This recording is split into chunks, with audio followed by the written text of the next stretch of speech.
But I want to, for the rest of the time that we have left, I want to just focus on the last part, which is the Quran, right? And I think it's the most important part, because the Quran is our primary source of reference. If the Quran had to say anything about homosexuality, then that's what is stated from our divine source, right? But let's see this these verses on Qawm Lut or Sodom and Gomorrah, why they have been used as a blanket condemnation for homosexuality, and what do they really actually refer to, okay?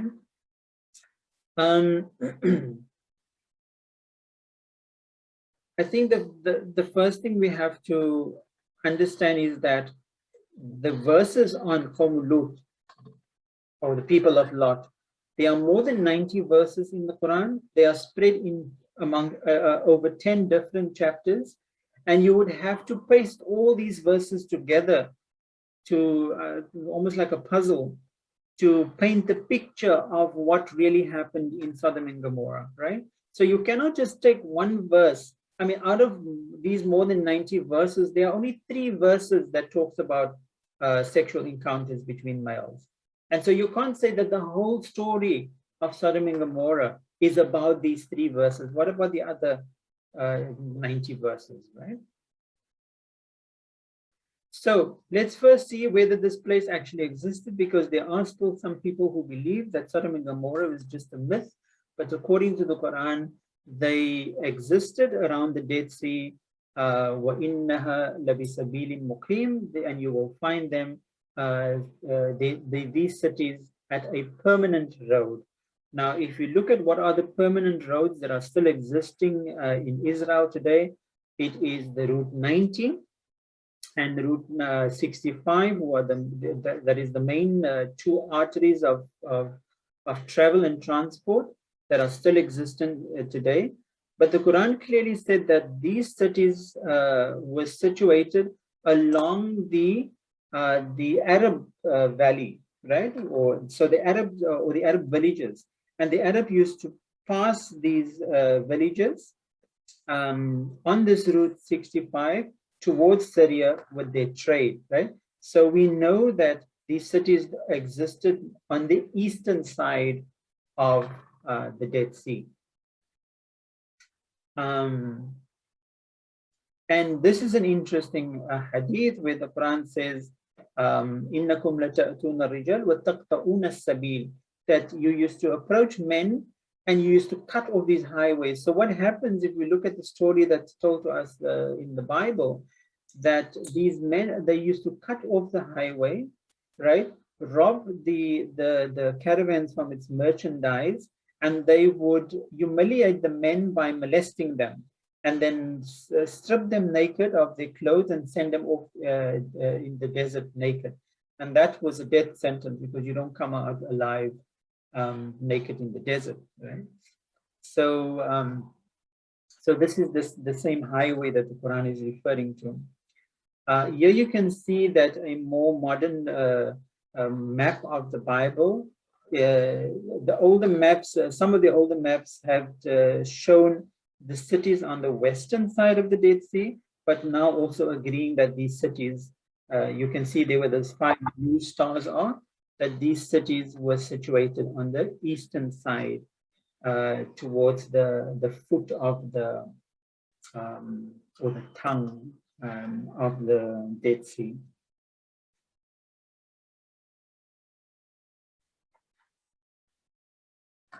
Yeah, I just wanted to show you some of these buildings, palaces. They are not formations of erosion. They actually palaces that were carved out in mountains, and it's a skill that these people in Sodom and Gomorrah have inherited from the Ad people that came before them. But a lot of these excavations happen, and part of the explosion that has happened in Sodom and Gomorrah was as a result of the amount of excavations, because Sodom and Gomorrah was situated or is situated on a fault line, and at any time it's an earthquake or can happen, or a volcano can erupt in that area. And that's, we'll see later how that happened. Right? Now, two prophets that stands out here in the story is Nabi Ibrahim and Nabi Lut. And Nabi Ibrahim was the uncle of Nabi Lut. And there was a drought at some point in Ur, the city, the village that both of them come from. And they then decided to venture out towards Egypt to look for greener pastures, right? And on their return, Nabi Lut says he's going to go to Sodom and Gomorrah because he heard that they have greener pastures for his sheep.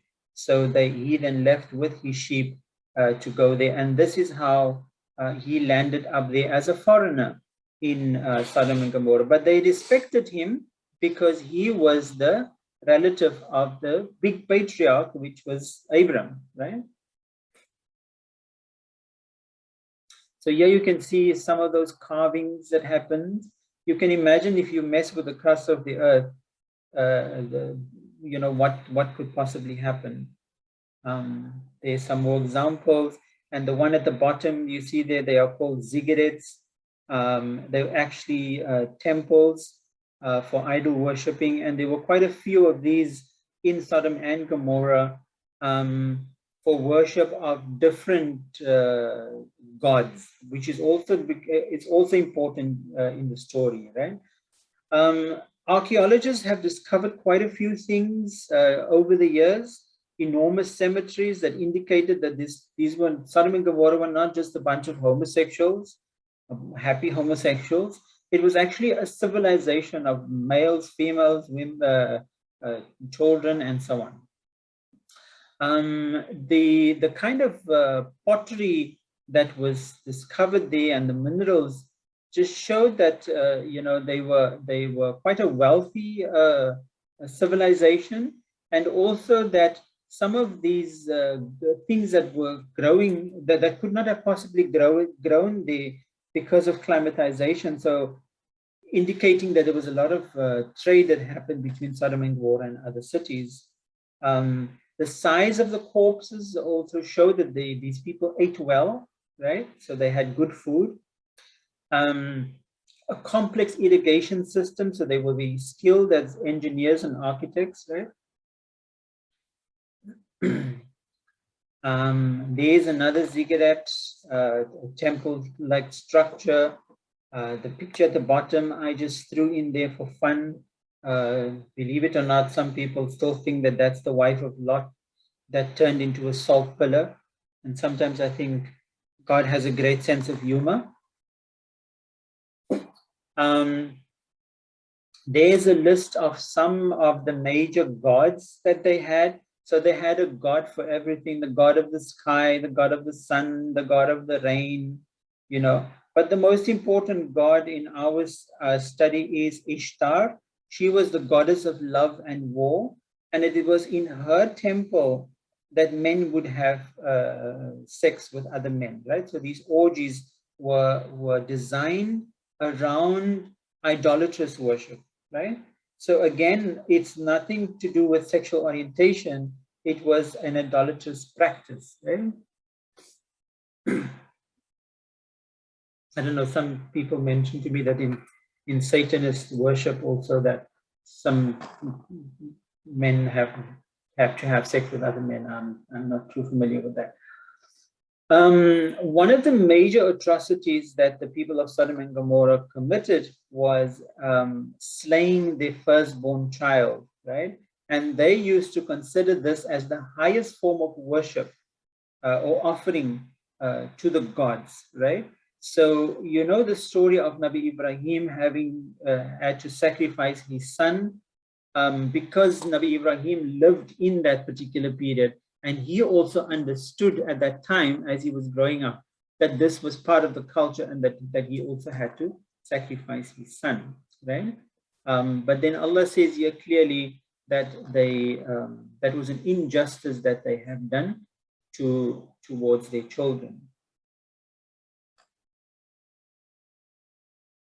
So I want to also say at this stage, and I think I've mentioned it in the previous workshop, that you see when you study these things in detail, that Allah didn't really have so much of a problem with the way people understood Allah in a more polytheistic way, but rather a problem with the kind of laws or the kind of rituals that people instituted through polytheism that affected society in a very unjust way. For example, the sacrifice of your firstborn child, right? It's an injustice.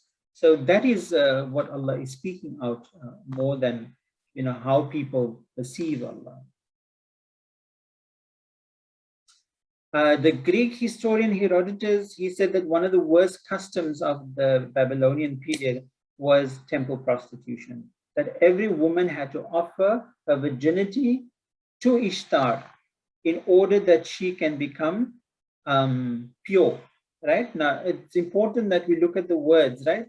That she can become pure, because when we look at the Quran, when the Quran talks about when Nabi Lut says, these are my daughters, they are purer for you for what you want to do than molesting the angels, right? He didn't insinuate that having sex with women is purer for you as men, but he was saying that take rather the virginity of my daughters, because they are purer for your rituals in your temples than what you want to do with the angels, right?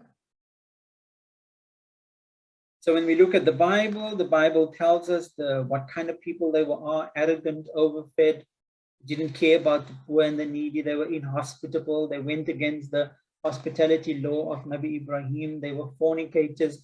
They were going after strange flesh because they were also trying to have sex with jinns, right?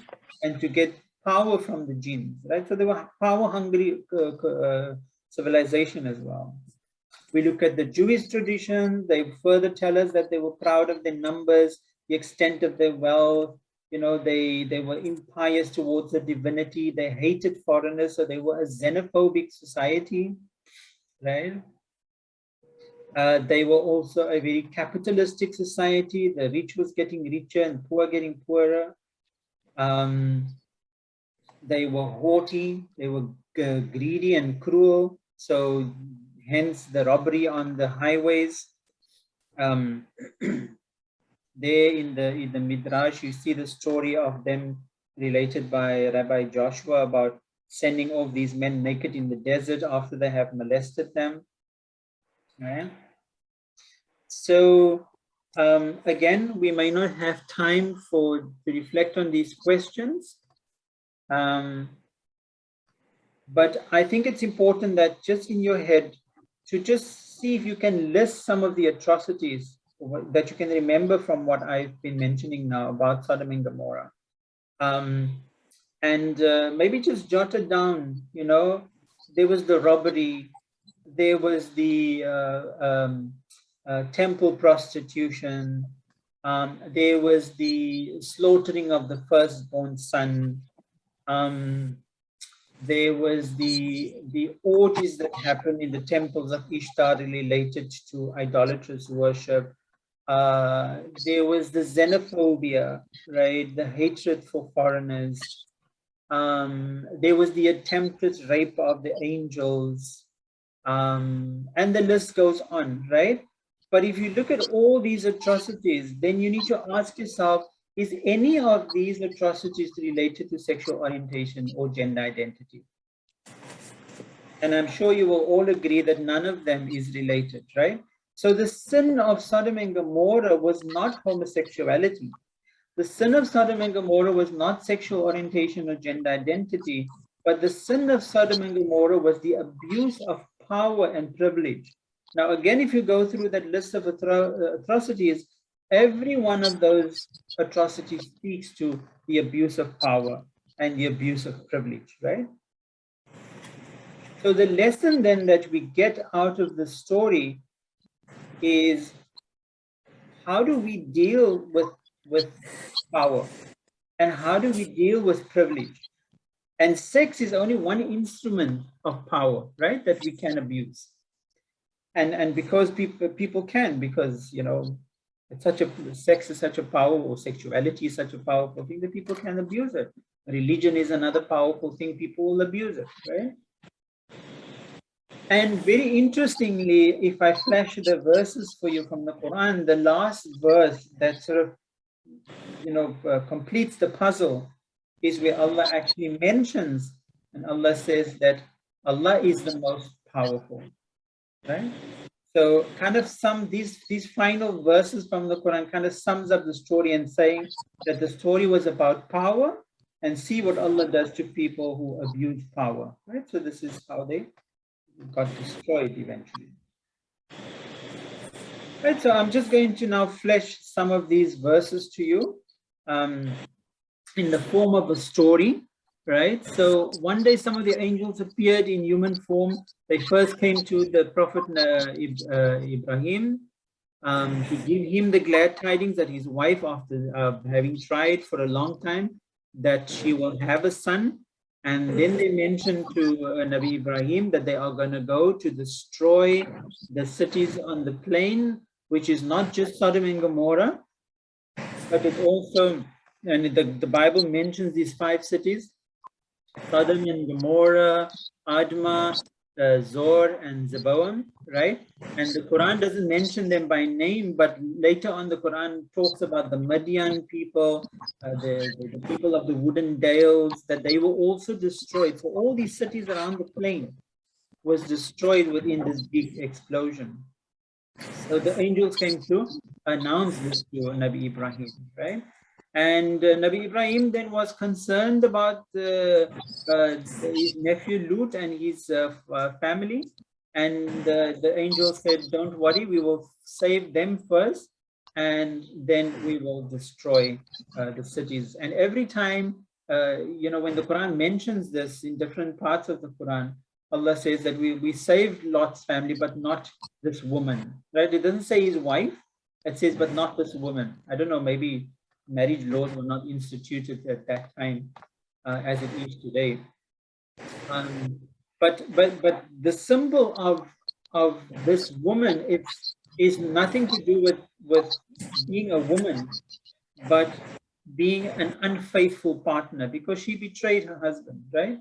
When these angels came to Nabi Lut's house for shelter, she then went out and announced that Nabi Lut is entertaining guests, right? So there you can see the verses related to that. So the people of Nabi Lut, they've had previous messages also that came to them, but they were in the habit of rejecting the messages. So they did the same with Lot, and Nabi Lut warned them a couple of times to be Allah conscious, but they just refused to. But they did notice that Nabi Lut was a very trustworthy person, but they were so steeped up in their atrocities that they didn't show him that kind of respect, right?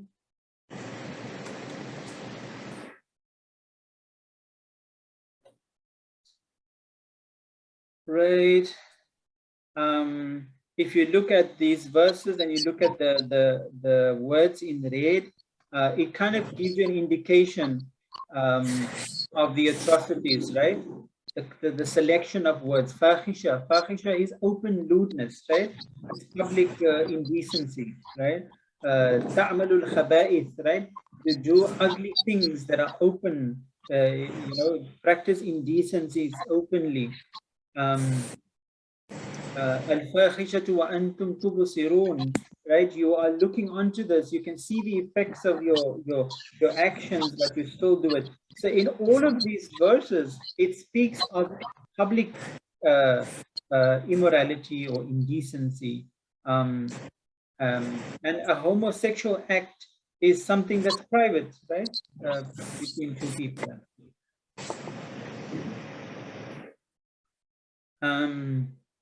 Here I need to just point out that if you look at this verse that is also commonly used, إِنَّكُمْ لَتَأْتُونَ رِجَالَ شَهْوَةً مِّن دُونِ النِّسَاءِ, that you approach men lustfully with the exclusion of the woman.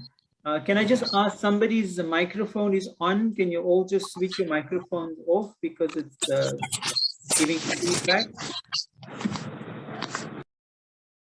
Thank you. إنكم لتأتون رجال شهوة من دون النساء, that you approach men lustfully were exclude instead of women. That's the classical translation, right? You'll find that translation in Alama Yusuf Ali's, in Muhammad al-Assad, and so on, right? So this word min duni is translated as instead of, right?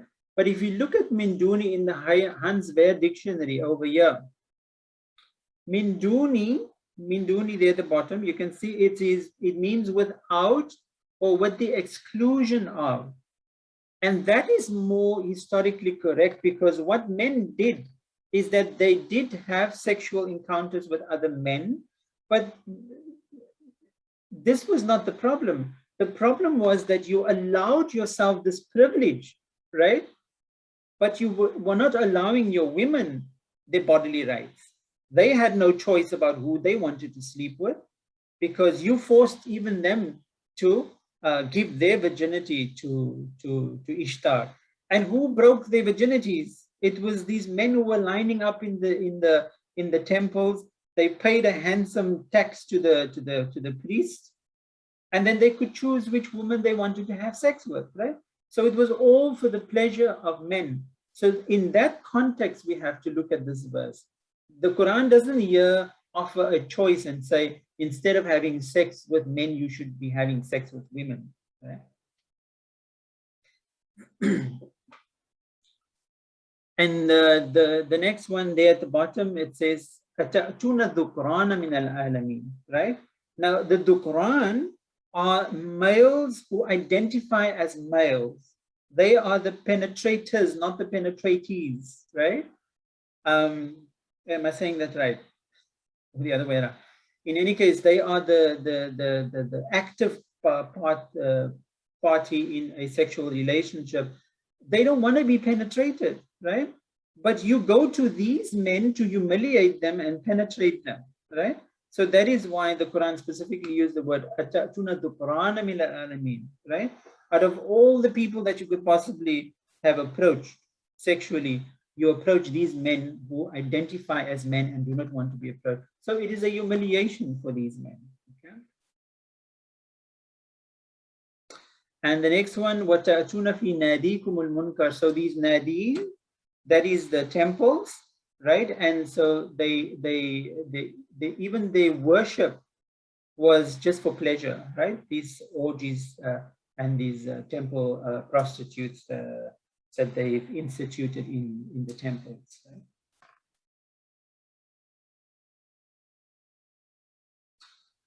How much time do we have left? 20 minutes.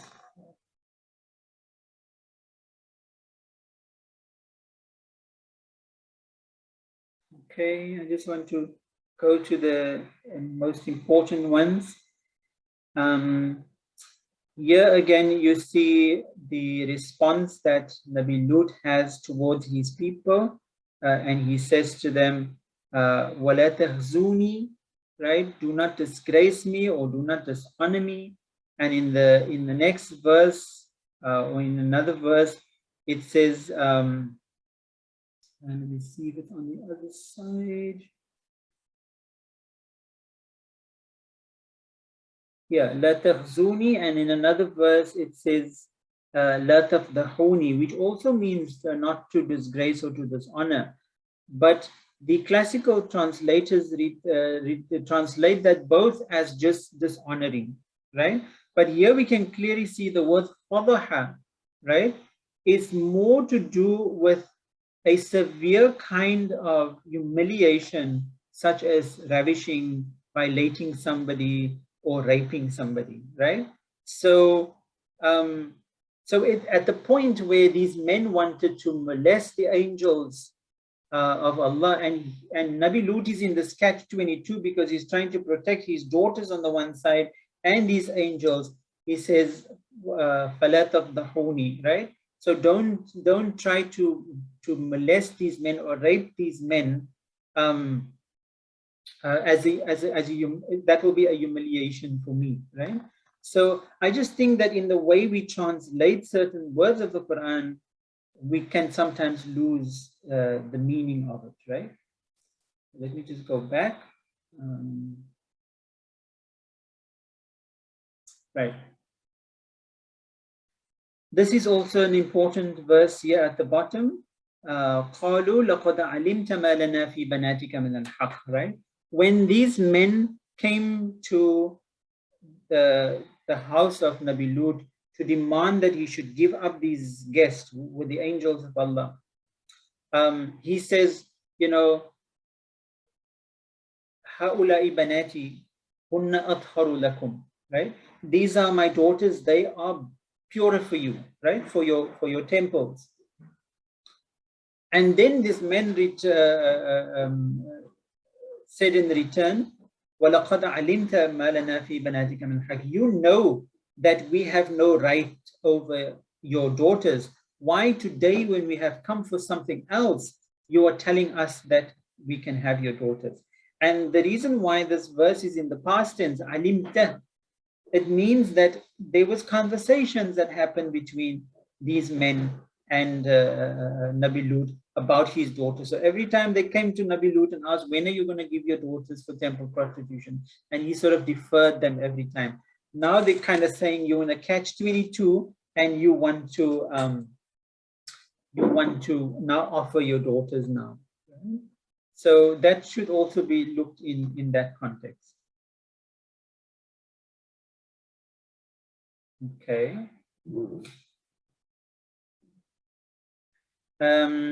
Another word here at the bottom, وَلَقَدْ رَاوَضُوا عَنْ ضَيْفِهِ. The word rawadu is also sometimes mistranslated.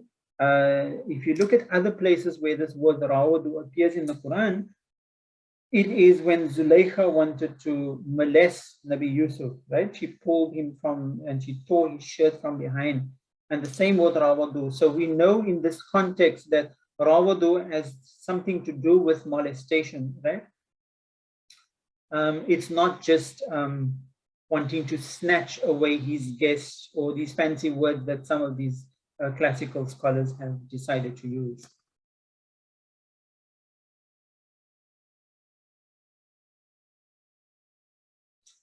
Okay, and let's talk about the explosion that happened there. If you look at this particular map, if you blow it up a little bit, you can actually see these brown spots there, is bitumen oozing out from underneath the Dead Sea. And bitumen is an explosive product. I think asphalt is derived from bitumen or vice versa. I'm not too sure about that.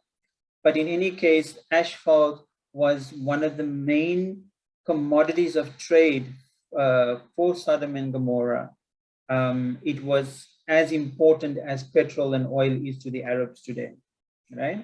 And the very same asphalt that made them so proud of their wealth is the very same asphalt that Allah used to burn up these cities, right? To the point where there is now not even things can grow there. Okay, so that's also important to note. This verse talks about sakarat, right? That they were in this frenzy, this intoxicated frenzy all the time, right? And I tried to delve into this a little bit, and I discovered that one of the archaeologists found that there was a separate cemetery in Sodom where all the people who were buried in the cemetery died of syphilis, right? Now, that makes a lot of sense, because if there was such a lot of sexual activity that was happening in these temples, you know, there would be STDs and STIs that would break out, right? And syphilis was one of them. And at that time, there was no cure for syphilis, so people died of it. And one of the signs of syphilis is that around between 10 to 12 or even 20 years later, only then you see the effects of syphilis. And because syphilis eats on the brain cells, and then you sort of have this intoxicated, mind called the sakarat, right? And so this is what the Quran actually is revealing to us, right? In that verse. So these verses are just showing about how these cities were destroyed, right? It was not as romantic as it is being told to us in some of these story books about the lives of the prophets. That Jibreel came and he dug his wings under the cities and threw it upside down. It was actually a natural explosion, right? The Quran gives us a couple of pointers. There was a hurricane that happened at the same time, a fierce hurricane. There was a meteor that exploded into tiny sulfur balls, right? And we know that explosion has happened at a very high temperature because it turned the sulfur into white, and sulfur is normally yellow.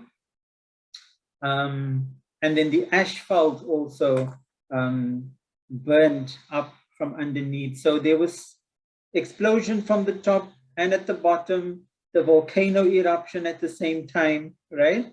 That is what caused the destruction of the cities, right? And here we can see so very beautifully Allah says, وَجَعَلْنَا عَلَيْهَا سَافِلَهَا. This word safila is often translated as a verb, but safila here, for those who understand Arabic, it's a noun. It refers to something, not an action, right? And the Arabic word for asphalt is safila, right?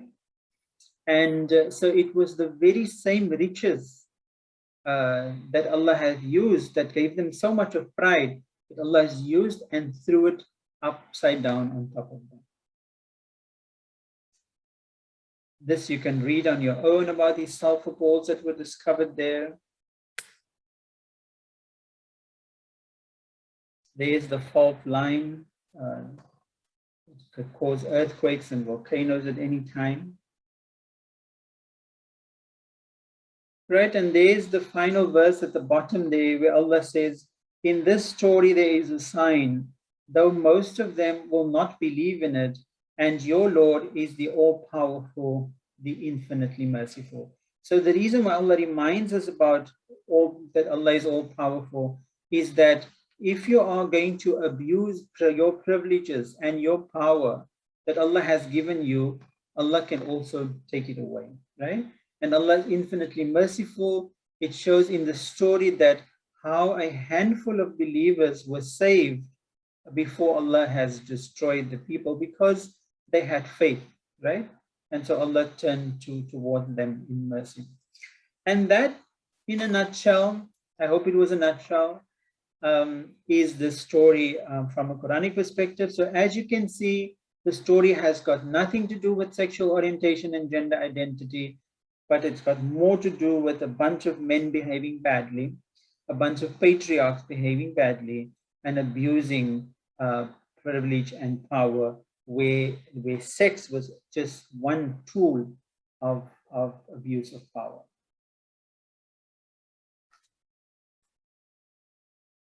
Right, I'm going to leave it at that. You can read through these inclusive verses of the Quran yourself. You might have come across some of them already, just where Allah speaks about the diversity within mankind that Allah has created. If we are celebrating diversity within humankind, we cannot ignore 10 to 15% of the world who is not so straight, right?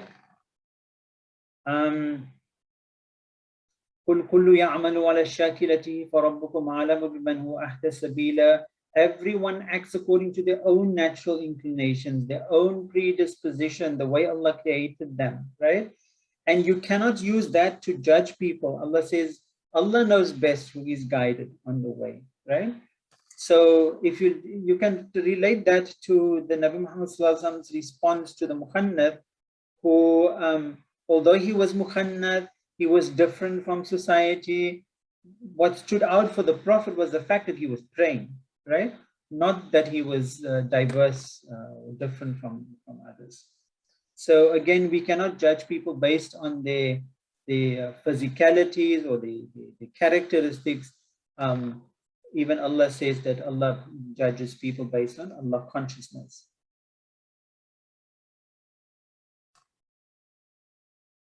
Allah also says there at the bottom, chapter 3, verse 6, وَالَّذِي يُصَوِّرُكُمْ فِي الْأَرْحَامِ كَيْفَ يَشَاءُ.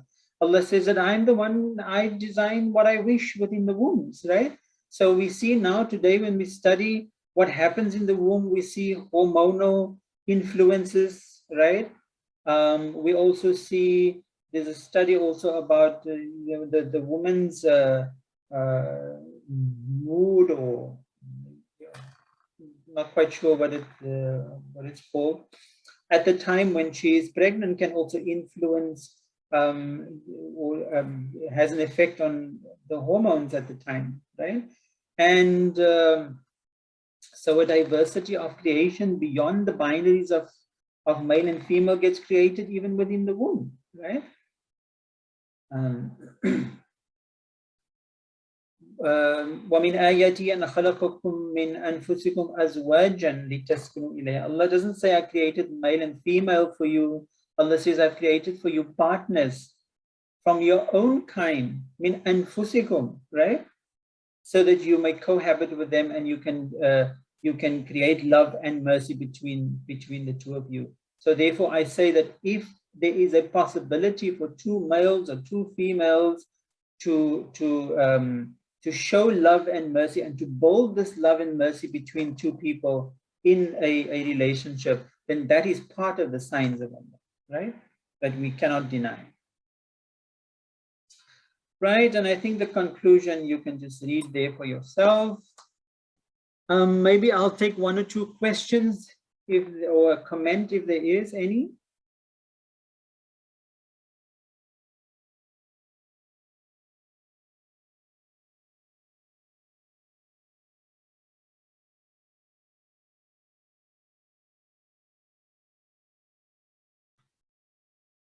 Okay.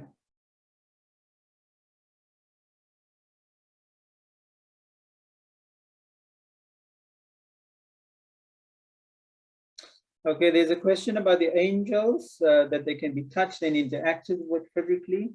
Apparently, angels have the ability, even jinn as well, has the ability to transform into a physical being. So I don't know much about it, but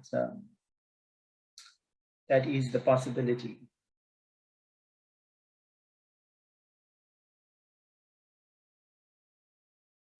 Can same-sex marriages be considered valid in the eyes of Allah? Absolutely. If the relationship is built on love and intimacy and there is consent, right? Because according to Imam Hanafi, the only arkan, the only pillar of marriage is the ijab and the qabul, right? And what is the ijab and the qabul? Really, it's about consent, right? Two people asking for the relationship to happen, and they mutually accept that contract, right? So if that is possible also between two males or two females, then yes, we have to then re-look at the fiqh on marriage and how that can also be applied to same-sex marriages, so that Islam can become more inclusive, and that we're not just saying that, yes, Allah created you with this, but you have to sabr, or you have to, be celibate, whatever. And we know that this is impossible, right? And Allah says, I do not lay on you a burden greater than what you can bear. So if Allah has created this natural inclination, then surely there should be a legal outlet as well. And I firmly believe in same-sex marriages. In fact, I've conducted more than 50 same-sex marriages up to date. And these couples are all out there happy and living happily ever after. So yes, it is absolutely possible.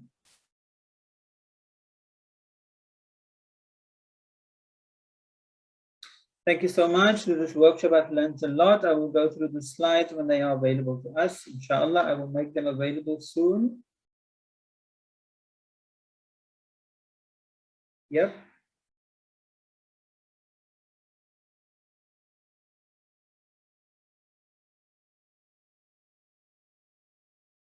Thank you.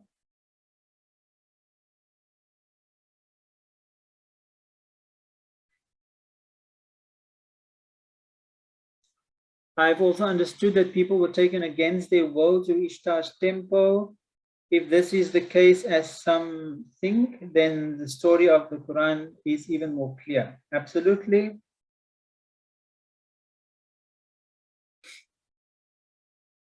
I'm sitting in a Jummah where the Imam said that gays should be thrown from the tallest building. I guess some mullahs believe word for word what the Imam preaches.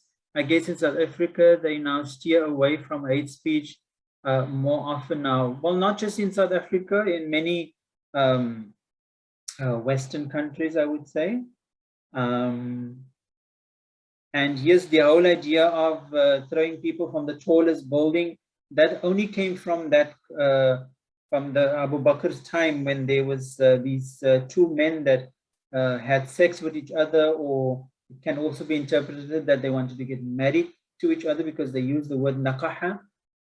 And the conclusion was that they actually said that there is no example from the Prophet on what to do with these kind of people. So maybe it's what Sodom and Gomorrah did, and because Allah threw their buildings on top of them, that we should also throw a tallest building on top of homosexuals. But this was the opinion of only some of those scholars within that congregation. And as you always know, what happened to marginalized voices, it just gets ignored, because there were also marginalized voices that didn't believe that the act was punishable.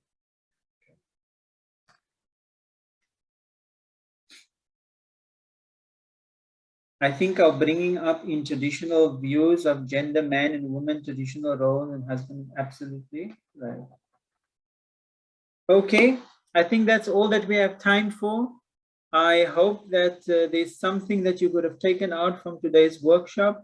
And inshallah, maybe our next workshop we can have on same-sex marriage, inshallah. Thank you for your time. And I hope it wasn't too taxing. Assalamu alaikum.